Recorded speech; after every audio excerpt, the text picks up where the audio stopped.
20,000 ரூபாய்க்கு curved AMOLED display, மாசான performance, ads இல்லாத ஸ்டாக் ஆண்ட்ராய்டு, 256 ஜிபியோட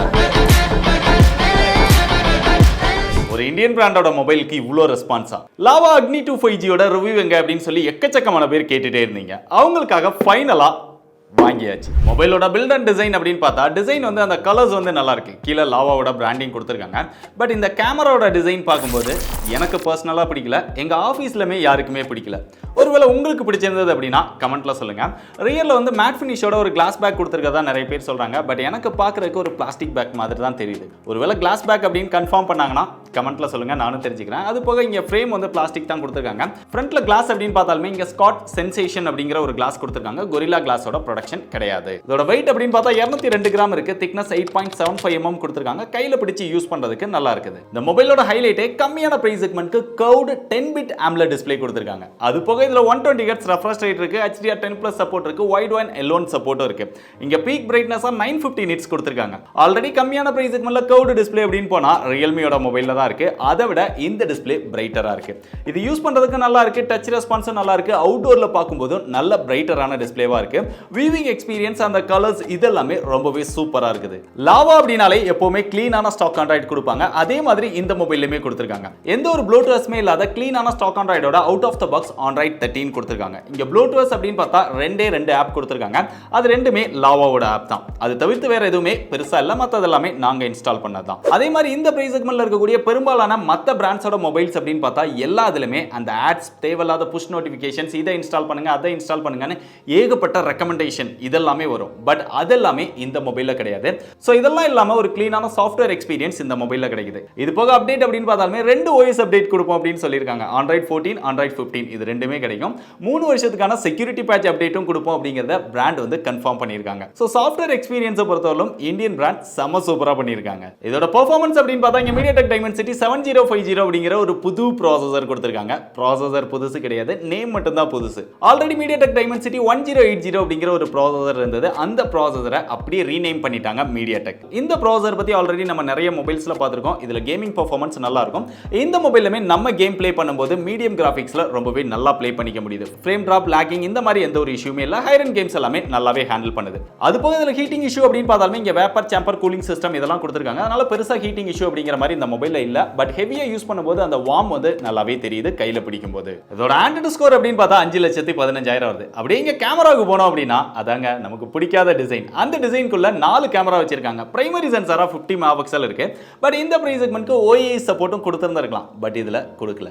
இதுக்கப்புறம் ஒரு 8 மெகாபிக்சல் ஒரு அல்ட்ரா வைட் ஆங்கிள் சென்சார், 4 கேமரான்னு காமிக்கிறதுக்காக ஒரு 2 அப்படின்னு 2 கேமரா வந்து சேர்த்துக்கிட்டாங்க. செல்ஃபி கேமரா இங்க 16 மெகாபிக்சல் கொடுத்திருக்காங்க. அந்த பிரைமரி சென்சாரோட பெர்ஃபார்மன்ஸ் அப்படின்னு பார்த்தா அவுட்டோர்ல நல்ல லைட்டிங் கண்டிஷன்ல நீங்க எடுத்தீங்க அப்படின்னா அந்த போட்டோஸ் வந்து ஓரளவு நல்லா எடுத்துக்க முடியுது. அதோட ஷார்ப்னஸ், டீடைல் இதெல்லாமே நல்லா இருக்கு. சேச்சுரேஷன் கொஞ்சம் அதிகமா இருக்கிற மாதிரி இருக்கு. அந்த டைனமிக் ரேஞ்ச் இதுல நல்லா இருக்குது. அதே மாதிரி இன்டோர்ல இல்ல லோ லைட்ல நீங்க போட்டோஸ் எடுத்தீங்க அப்படின்னா அந்த போட்டோஸ்லாம் அந்த அளவுக்கு நல்லா இல்ல, கொஞ்சம் நாய்ஸியா இருக்கு. இன்னும் கொஞ்சம் பெட்டரா ஆப்டிமைஸ் பண்ணியிருந்திருக்கலாம் அப்படின்னு நினைக்கிறேன். நைட் மோட்ல எடுத்தா கூட அந்த அளவுக்கு பெட்டரான அவுட்புட் வரல. ரெண்டுக்குமே பெரிய அளவுல டிஃபரன்ஸ் இல்ல அப்படின்னு சொல்லலாம். இங்க அல்ட்ரா வைட் ஷாட்ஸ் அப்படின்னு பார்த்தாலுமே அவுட்டோர்ல நல்ல லைட்டிங் கண்டிஷன்ஸ்ல எடுக்கும்போது தான் ஓரளவு டீசென்ட்டான போட்டோஸ் வந்து எடுத்துக்க முடியுது. அப்படிங்க நம்ம செல்ஃபி கேமராவுக்கு வந்தோம் அப்படின்னா செல்ஃபி கேமராவோட பெர்ஃபார்மன்ஸ் வந்து ஓரளவு ஆவரேஜா தான் இருக்கு. பெரிய அளவுல எதிர்பார்ப்பு வைக்க வேண்டாம். அவுட்டோர்ல நல்ல லைட்டிங் கண்டிஷன்ஸ்ல எடுத்தீங்கன்னா கொஞ்சம் பிரைட்டா எடுத்துக்க முடியுது. சில நேரம் ஓவர் பிரைட்டா கூட ஆயிடுது. அந்த சேச்சுரேஷன், அந்த டைனமிக் ரேஞ்ச் கூட இந்த போட்டோஸ்ல வந்து அந்த அளவுக்கு பெட்டரா இல்ல. இன்டோர்ல எடுக்கிறீங்க அப்படின்னா ஓரளவு டீசென்ட்டா தான் கேமராவோட பெர்ஃபார்மன்ஸ் இருக்கு. கேமராவோட பெர்ஃபார்மன்ஸ் வந்து இன்னும் ஆப்டிமைஸ் பண்ணி நல்லா இம்ப்ரூவ் பண்ணா இன்னும் பெஸ்டா இருக்கும். வீடியோஸ் அப்படின்னு பார்த்தா ஏற்கனவே சொன்னா OIS சப்போர்ட் கிடையாது. பட் இங்க EIS சப்போர்ட் கொடுத்திருக்காங்க. அதனால ஓரளவு ஸ்டேபிளா நம்மளால வீடியோஸ் வந்து எடுத்துக்க முடியுது. ரியல்ல மேக்ஸிமமா 4K 30 fps ல நம்மளால வீடியோஸ் வந்து எடுத்துக்க முடியுது. செல்ஃபி அப்படின்னு பார்க்கும்போது இங்க மேக்ஸிமமா 1080 ல வீடியோஸ் எடுத்துக்க முடியுது. வீடியோ குவாலிட்டி நல்லா இருக்குது. மொபைலோட பேட்டரி அப்படின்னு பார்த்தா இங்க 4700 mAh கொடுத்திருக்காங்க. 5000 கொடுத்திருந்திருக்கலாம். 5000 கொடுத்தா மொபைலோட வெயிட் அதிகமாயிரும் நினைச்சிட்டாங்களோ என்னவோ. மொபைலை நீங்க ஃபுல் சார்ஜ் பண்ணிட்டு ஹெவியா யூஸ் பண்றீங்க அப்படின்னா ஒரு டே டைம்க்கு உங்களுக்கு பேட்டரி லைஃப் வரும். நார்மலா யூஸ் பண்றீங்க அப்படின்னா ஒரு நாளைக்கு பேட்டரி லைஃப் வரும்.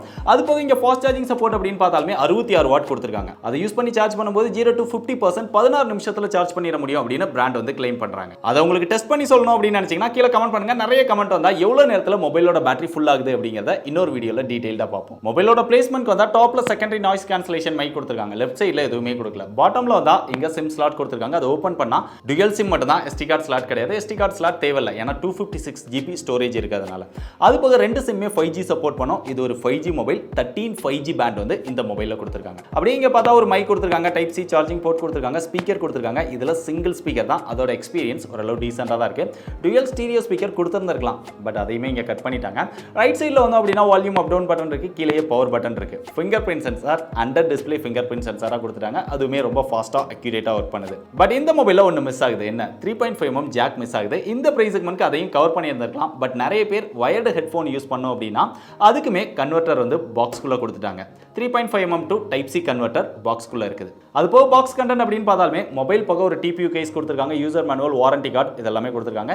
எப்பயும் கொடுக்குற மாதிரி அந்த charging cable, sim ejector pin, 66 watt charging அடாப்டரும் பாக்ஸ்குள்ளே இருக்கு. இது எல்லாத்தையுமே விட மற்ற எந்த பிராண்டுமே பண்ணாத ஒரு விஷயத்தை லாவா பண்றாங்க. நிறைய பேர் நினைக்கலாம் 20,000 ரூபாய்க்கு இவ்வளவு விஷயங்கள் கொடுக்குறாங்களே, அதனால சீப்பான குவாலிட்டி இல்லாத ப்ராடக்டா கொடுத்துருப்பாங்களோ அப்படின்னு நினைப்பீங்க. ஸோ அந்த மாதிரி ஒரு டவுட் வரக்கூடாது அப்படிங்கிறதுக்காக தான் ஒரு வருஷத்துக்குள்ள, அதாவது அந்த வாரண்டி டைமுக்குள்ள எந்த ஹார்ட்வேர் இஷ்யூ வந்தாலுமே உங்களுக்கு மொபைல் போனை ஃப்ரீயா ரீப்ளேஸ்மெண்ட் பண்ணி தரோம் அப்படின்னு ஒரு அஷ்யூரன்ஸ் வந்து லாவா கொடுத்துருக்காங்க.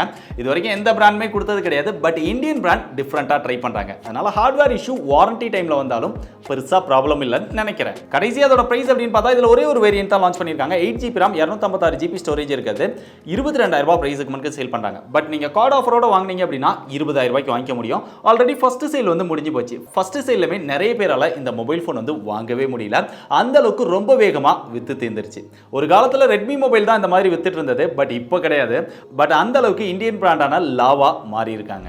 இப்போ இதை வாங்கலாமா வேண்டாமா அப்படின்னு கேட்டீங்கன்னா இந்த பிரைஸுக்கு வந்து பெஸ்டான டிஸ்ப்ளே, பெஸ்டான பெர்ஃபார்மன்ஸ், ஆட்ஸ் இல்லாத ஒரு UI எக்ஸ்பீரியன்ஸ், அது போக ப்ளூடூத்மே கிடையாது, ஒரு நல்ல battery performance, fast charging support, 256GB storage, Indian பிராண்டோட அந்த ஃப்ரீ ரீப்ளேஸ்மெண்ட், இதெல்லாம் வேணும் அப்படின்னு நினைச்சீங்கன்னா தாராளமா ட்ரை பண்ணி பாருங்க.